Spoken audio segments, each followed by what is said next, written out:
The king had never trusted his own son. From the day the boy was born, the palace had whispered to him that the child was not his. He would listen, and a small seed of doubt would grow inside him, nourished by fear and pride. The king's men had always been careful. Every report they brought, every story they whispered, was designed to tarnish the boy's image. "Your son disrespected the servants," one would claim. "He laughed at the wrong moment in the hall," another would say. "He spends too much time outside, with the people, not with you, my lord." And the king, driven by the fear that his throne would someday belong to someone who might betray him, would frown and nod. But the truth was very different. The prince was good, humble, kind, and clever. He tended to the people when they were sick, offered counsel to the poor, and treated animals and servants with the same respect he gave his tutors. He was a young man whose smile could calm anger and whose laughter brought joy to the villagers. Every maiden in the village dreamed of him, not just for his looks, but for his heart. And the king's men knew it. They feared what would happen when the prince ascended the throne. His fairness and wisdom would expose their selfish schemes.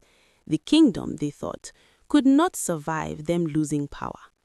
So they fed the king lies, carefully planting seeds of suspicion that grew into poison. The king, who had once been proud and wise, began to distrust his son. He watched the prince closely, searching for fault, imagining betrayal in every gesture. Every kind act the boy performed was twisted in the king's mind as cunning or manipulative. Night after night, the king would pace the palace corridors, imagining that his own blood would rise against him. Yet the prince remained oblivious to the danger. He trained in the palace grounds, studied the laws of the kingdom, and spoke to the villagers with sincerity and humility. He did not seek praise or power. He only wished to serve. And in that, he unknowingly threatened the schemes of the king's men. One evening, the king summoned his council.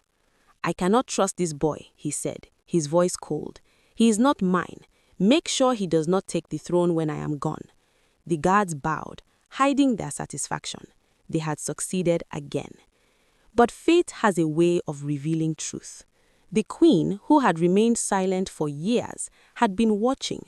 She knew the prince was her husband's son, born of love and sacrifice, and that the king's men had poisoned his father's mind.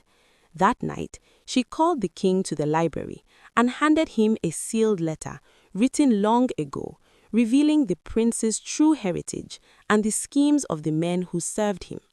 The king read it in silence.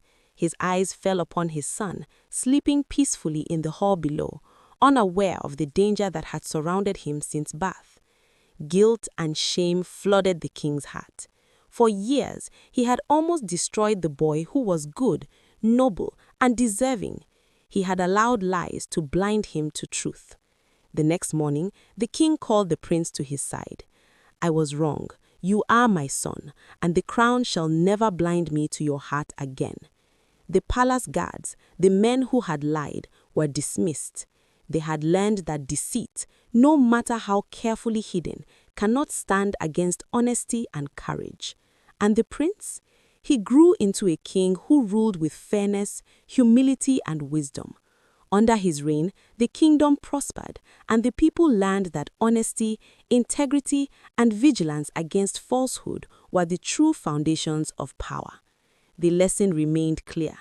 Lies may protect selfish interests for a moment, but truth, courage, and goodness protect a life, a family, and a kingdom for generations.